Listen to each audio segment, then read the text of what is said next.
Morning, dear student, become semester 1 English medium.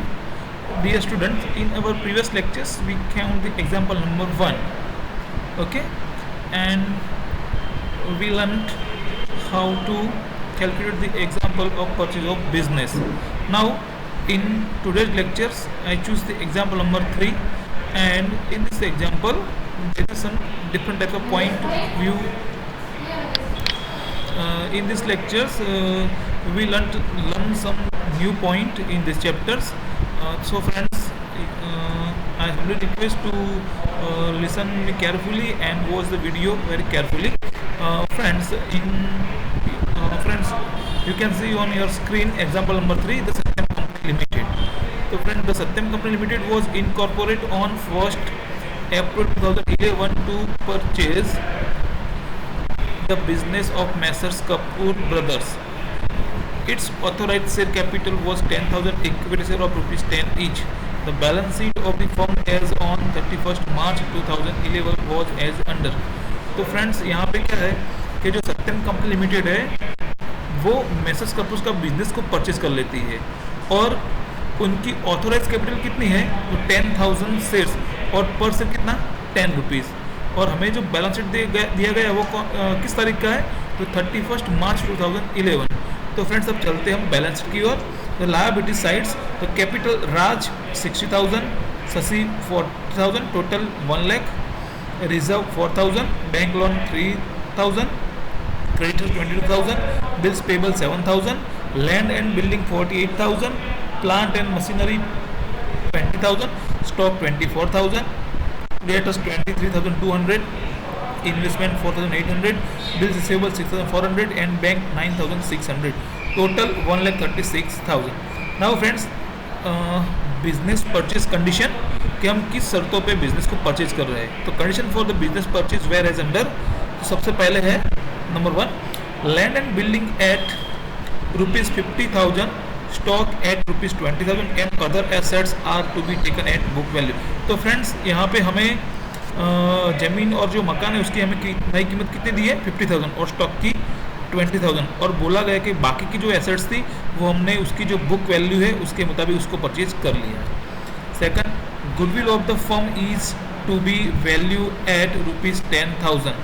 तो friends जो goodwill है, गुडविल तो गुडविल की वैल्यू में यहाँ पे दे दी गई है कितनी है 10,000। ओके, तो हमें गुडविल फाइंड आउट करने की ज़रूरत नहीं है। Number 3, all the liabilities except bank loan are to be accept by the company. और जो नई कंपनी है वो क्या कर रही है कि बैंक लोन सिवाय के सारे जो लायबिलिटीज है वो कंपनी एक्सेप्ट कर रही है।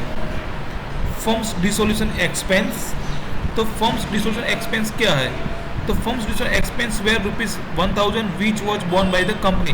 तो फ्रेंड्स यहाँ पे जो हमारा जो फर्म है उसको क्लोज करने के लिए आप सब ने 12th स्टैंडर्ड में पढ़ा होगा भागीदारी पेटी का विसर्जन। ओके, तो वो जो भागीदारी पेटी या पार्टनरशिप फर्म है उसका विंडअप होता है या फिर उसको बोलते हम लिक्विडेशन होता है, तो उसके लिए कुछ एक्सपेंस करना पड़ता है। तो वो एक्सपेंस कौन बॉन्ड करेगा तो न्यू कंपनी करेगी, यानी कि हमें कुछ देने की ज़रूरत नहीं है, उसका जो भी खर्च होगा वो कौन देगा न्यू कंपनी दे रही है। Then after number 4, the purchase consideration is to be paid in 5,000 fully paid up equity share at 20% premium, 6% ₹50,000 debenture and rest amount in cash.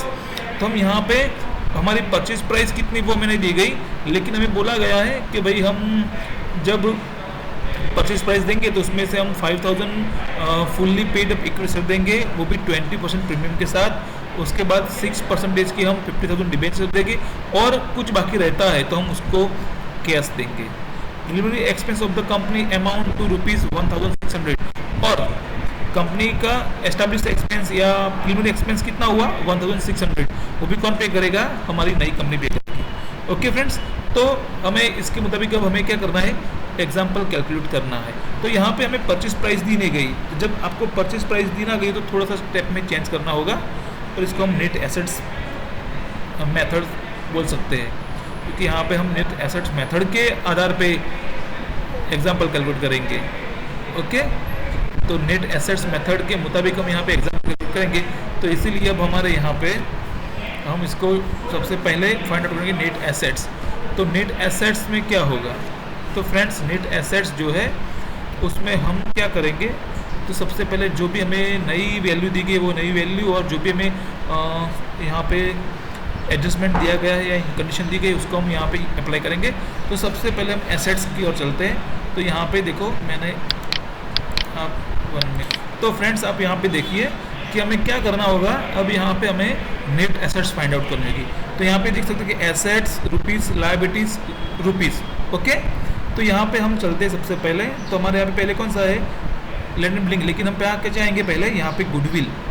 तो गुडविल हमें दी गई कितनी है, 10,000। तो सबसे पहले हम यहाँ पे लिख देते हैं गुडविल। ओके, ताकि हमें ओके गुडविल के बाद हमें अब जाना है कहाँ पे, यहाँ पे। तो लैंड एंड बिल्डिंग 50,000 रुपीज़। तो लैंड एंड बिल्डिंग तो हम यहाँ पे अब लिख देंगे लैंड एंड बिल्डिंग कितना है, 50,000। उसके बाद हम चलते हैं प्लांट एंड मशीनरी। तो उसकी कोई नई वैल्यू नहीं, यानी कि बुक वैल्यू भी हमें यहाँ पे नोट डाउन करनी है। तो प्लांट एंड मशीनरी। उसके बाद क्या बोला है, स्टॉक। तो स्टॉक की कीमत कितनी है, 24,000, और नई कीमत कितनी है, 20,000। तो हम यहाँ पे नई कीमत लिख देंगे 20,000। उसके बाद डेटर्स कितने हैं, तो हम डेटर्स लिख देते हैं यहाँ पे 23,200। तो उसके बाद अब क्या है, इन्वेस्टमेंट। तो कितना है, 4,800। ओके, तो हम इन्वेस्टमेंट लिख देते हैं यहाँ पे, सॉरी बिल रिसीवेबल मैंने लिखा है, तो बिल रिसीवेबल कितना है हमारा, 6,400। ओके, तो वो लिख दिया। उसके बाद अब चलते हैं हम इन्वेस्टमेंट।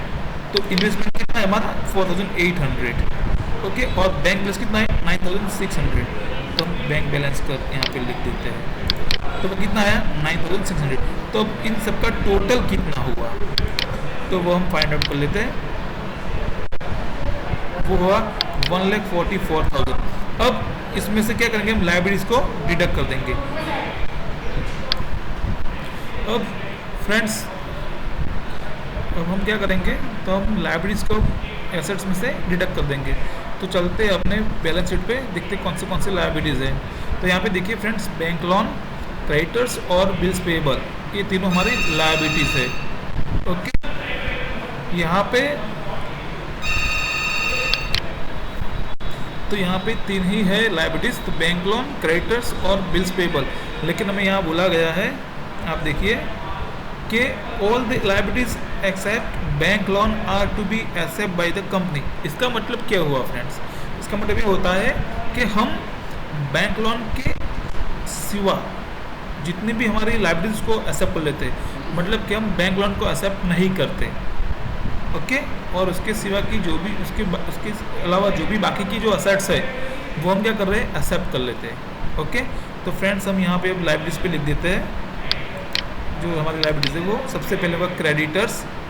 तो वो क्रेडिट्स हमने लिख दिया यहाँ पे।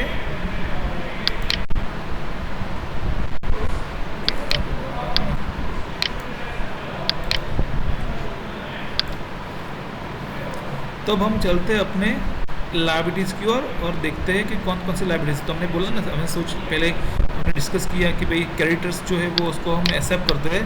तो यहाँ पे हम चलो क्रेडिटर्स के अमाउंट लिख देते हैं। तो वो कितना है, 22,000। उसके बाद बिल्स पेएबल, तो वो कितना है, 7,000। तो टोटल कितना हो गया हमारा, 29,000 हो गया। ओके, इतना करने के बाद फ्रेंड्स अब क्या करना है, अब हमें करना है यहाँ पे हमारी नेट एसेट फाइंड आउट करनी होगी। तो नेट एसेट फाइंड आउट करने के लिए हमें क्या करना होगा, तो नेट एसेट फाइंड आउट करने में एक फॉर्मूला लिखना होगा, net asset is equal total assets minus total liabilities. इसके बाद हमें क्या करना होगा, इसके बाद हमें जो अमाउंट है वो लिखनी होगी। तो हमने वो लिख दी। तो डिफरेंस कितना आया फ्रेंड्स हमारा, तो डिफरेंस हो गया इतना। अब इतना करने के बाद तो हमारी नेट एसेट कितनी आई, 1,15,000। अब हमारी परचेज प्राइस कितनी होगी, परचेज प्राइस क्या होगी, तो आप देख लीजिए हमारी परचेज प्राइस। तो यहाँ पे purchase price is equal to net assets plus dissolution expense paid by new company. तो जो न्यू कंपनी है वो हमें वो हमारे और से यहाँ पे देखिए कि डिसोल्यूशन एक्सपेंस जो है वो पे कर रही है, तो उसके लिए वो खर्च ही है, तो उसके लिए वो क्या होगी, उसकी one type of purchase price ही होगी ना। अगर आप कोई चीज़ खरीद रहे हैं और आप सपोज के बाइक आपने परचेज किया, तो बाइक परचेज किया आपने, तो आपने शोरूम प्राइस आपको 55,000 थी, लेकिन आपने उसके बाद उसको एसेसरीज सब कुछ करवाया, तो आप बोलेंगे कि भाई मेरा बाइक मेरे को 57,000 में मेरे पास इसकी कॉस्ट हुई, तो 2,000 आपने एक्स्ट्रा खर्च किया, फिर भी आप उसको बाइक के कॉस्ट में ज्वाइन कर रहे हो। तो इसी तरह से जो परचेज प्राइस थी हमने 1 लाख, हमारी नेट एसेट्स थी 1,15,000 और 1,000 जो है वो डिसोल्यूशन एक्सपेंस कौन पे कर रहा है, हमारी नई कंपनी, तो वो भी उसकी परचेज प्राइस का एक पार्ट है, तो इसको हम यहाँ पे ऐड कर देते हैं परचेज प्राइस पे। तो हमारी परचेज प्राइस कितनी हो गई, 1,16,000। अब स्टेप 3 हमारा, तो स्टेप 3 हमारा कौन सा है, स्टेप 2 परचेज कंसिडरेशन। तो परचेज कंसिडरेशन में अब क्या करेंगे हम, तो फ्रेंड्स हम यहाँ पे एक टेबल है, आप देख लीजिए। तो परचेज कंसिडरेशन में हमने ये किया। अब सबसे पहले हम क्या लिख देंगे, अपनी परचेज प्राइस, तो वो कितनी है, 1,16,000। अब यहाँ पे सबसे पहले हम क्या लिखेंगे, इक्विटी शेयर कैपिटल। तो सबसे पहले इक्विटी शेयर कैपिटल कितना, तो हम कितना दे रहे हैं, 5,000। और सबके दिमाग में होगा कि सर ये 10 रुपीज़ कहाँ से आए। ओके, तो फ्रेंड्स जब भी आपको ऐसा लगे तब आपको यहाँ पे मैंने अंडरलाइन पहले से करवाया हुआ है बच्चों को कि भाई it's authorise share capital was 10,000 equity share of ₹10 each, 10 rupees का शेयर है। ओके, और उस पर हम 20% प्रीमियम, तो 10 रुपीज़ का 20% कितना होगा, 2 रुपीज़। तो सिक्योरिटी प्रीमियम कितना हुआ, 2 रुपीज़, यानी कि 10,000। अब उसके अलावा हम क्या दे रहे हैं, तो हम दे रहे हैं 6% ₹15,000 डिबेंचर्स, तो 6,000 का डिबेंचर, तो यहाँ पे वो डिबेंचर। तो अब कैश कितना बचा, तो अब हमारा 4 होगा, तो डिफरेंस निकालना है। तो कैसे, तो 1,60,000 में से 15,000, 10,000 और 15,000 हम डिडक्ट कर देंगे, तो हमारा कैश कितना आएगा, तो कैश आएगा हमारा 6,000 रुपीज़। तो फ्रेंड्स यहाँ पे हमने हमारा जो कैश था वो भी फाइंड आउट कर लिया। अब चलते हम स्टेप 3 पे। ओके, तो स्टेप 3 कौन सा है हमारा, new value of goodwill.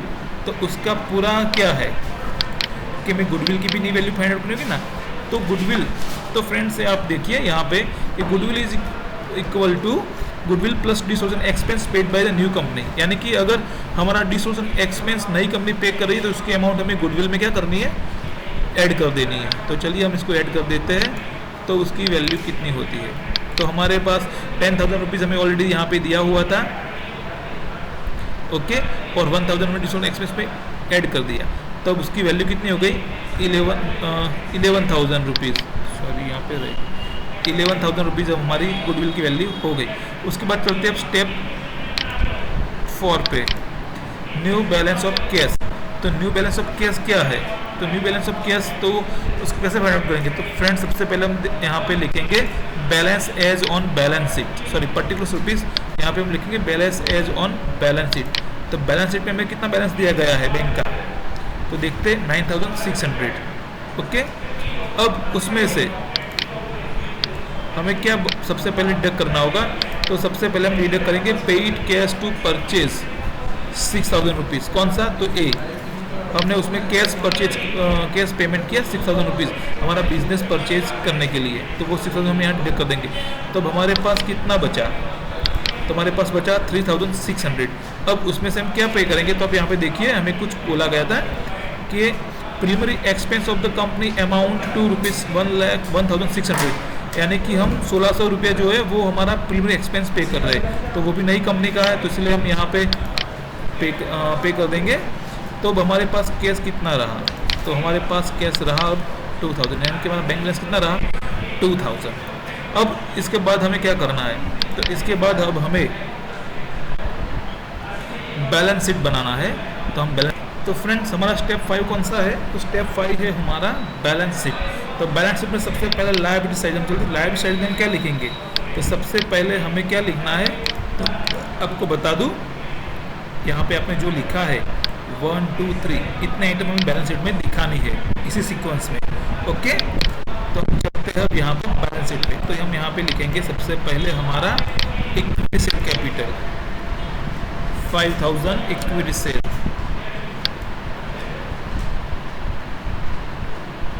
Okay, तो उसको हमने लिख दिया यहाँ पे।